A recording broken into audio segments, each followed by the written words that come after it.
Assalamualaikum warahmatullahi wabarakatuh. My name is Muhammad Akmal Akibi Alias. This is my poster for my final year project, and my title is Heat Resistance Wall Technology Using Phase Change Material.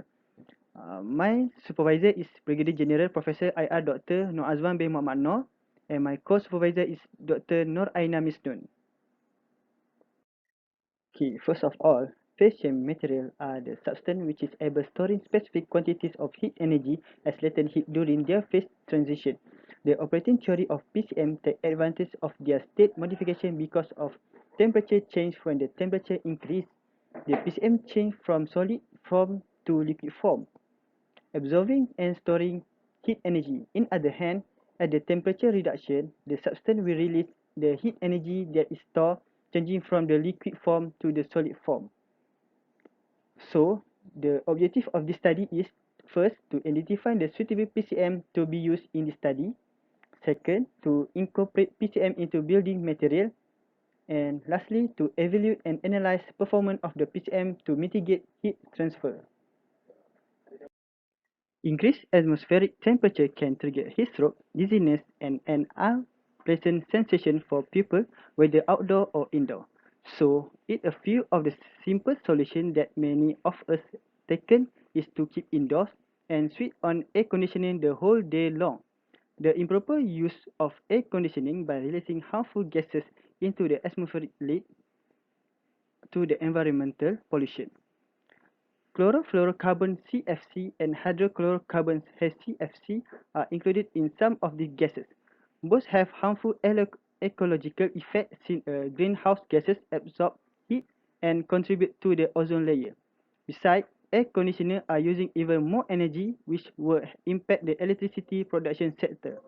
Thus, considering the production of electricity require fossil fuel combustion, it also contributes to more waste, increased carbon dioxide into the environment that will add to pollution sources. The significance of the study, first, it decreases electricity use. Second, is prevent seriously damage the atmosphere. And third is decrease global warming. For the methodology, the PCM are identified the suitable characteristic by literature review, and the PCM will be modified to prevent supercooling impact. Next is evaluate the material to incorporate PCM for heat-resistant wall. For this study, there are two ways to incorporate the wall panel, which is Ziploc plastic and mix into gloss paint. So next is apply PCM mixed material into wall sample. And lastly, the wall sample will be exposed to the sunlight and it will be recorded and analyzed. So, the material are used in this material are phase change material, which is chemical that are mixed from calcium chloride hydroxide, sodium chloride, potassium chloride, and cerium chloride hydroxide by its ratio. Then the PCM are incorporated into wall panel and it will expose to the sunlight. For result and discussion for this study, for the control sample, which is wall A, are applied with 10 mm thickness of conventional cement plaster. For the wall B, the modified PCM is packed into 5 cm x 7 cm Ziploc plastic, then arranged and attached to the wall surface until it covers all surface of the wall using double-sided tape with 20 mm gap between Ziploc plastic. For the wall C, the wall surface is be painted with regular gloss paint without PCM mixture into the paint. The red color is used to paint the wall panel. For the wall D, at that point, will be painted with gloss paint mixed in with 20% of PCM. Based on the graph, we can see the highest temperature are at 1 p.m. because at that time are the peak temperature of the day.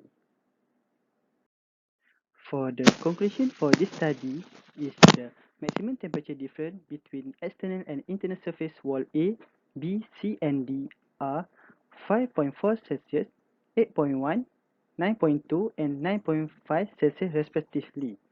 The minimum temperature difference between external and internal surface wall A, B, C and D are negative 0.9, negative 0.6, negative 4.7 and negative 0.9 Celsius respectively.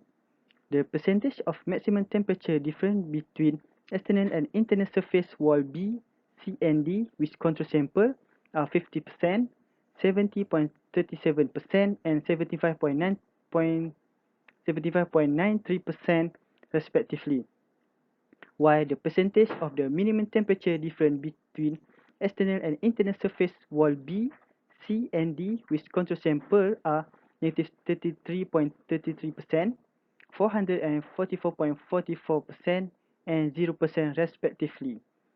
So, based on the result, most efficient heat resistant wall is wall D, because wall D has the maximum temperature difference between external and internal surface, which is 9.5 Celsius.